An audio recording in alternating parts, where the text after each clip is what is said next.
শিৱসাগৰত সঘনাই সংঘটিত হ'বলৈ ধৰিছে চুৰিকাণ্ড। এইবাৰ চোৰৰ টাৰ্গেট বাচন বৰ্তনৰ বিপণী। যোৱা নিশা শিৱসাগৰ চহৰৰ হস্পিটেল ৰোড হিচাপে খ্যাত GNG পথৰ নিহাৰিকা ষ্ট'ৰ নামৰ দোকানখনৰ পৰা চোৰে চুৰি কৰি নিয়ে বৃহৎ পৰিমাণৰ কাঁহ, পিতল আৰু তামৰ বাচন বৰ্তন।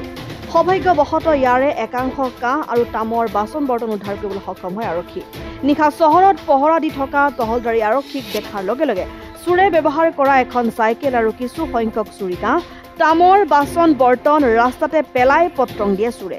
দোকানখনৰ গৰাকী প্ৰদীপ চৌধুৰীয়ে এই সন্দৰ্ভত শিৱসাগৰ সদৰ থানাত দাখিল কৰা এজাহাৰৰ ভিত্তিত তদন্ত আৰম্ভ কৰা শিৱসাগৰ আৰক্ষীয়ে বৰ্তমানেও উদ্ধাৰ কৰিব পৰা নাই দোকানখনৰ পৰা চুৰি হোৱা বৃহৎ পৰিমাণৰ কাঁহৰ বাচন বৰ্তন। আটক কৰিবলৈ সক্ষম হোৱা নাই চোৰ।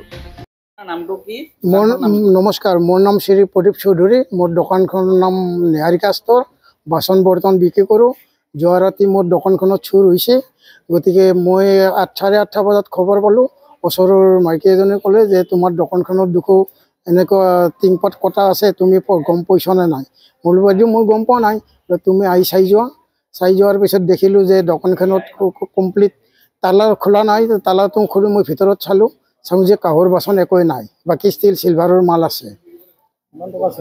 মোৰ এটা অনুমানে ক'ব পাৰোঁ, মই ষ্টকটো মাহে মাহে নিমিলাওঁকৈ মোৰ অকলে দোকান কৰ্মচাৰী নাই, গতিকে মোৰ 2 লাখমান টকাৰ মাল হ'ব লাগে। এতিয়া মই 80-90 হাজাৰমান টকাৰ মাল এতিয়া পালোঁ, তাৰ বাবে মই সদৰ থানাক ধন্যবাদেই দিছোঁ। এতিয়া মোৰ বিশেষ কৰি আছে বাতি আৰু বঁটা, এইখিনি মোৰ মনত থকা মাল।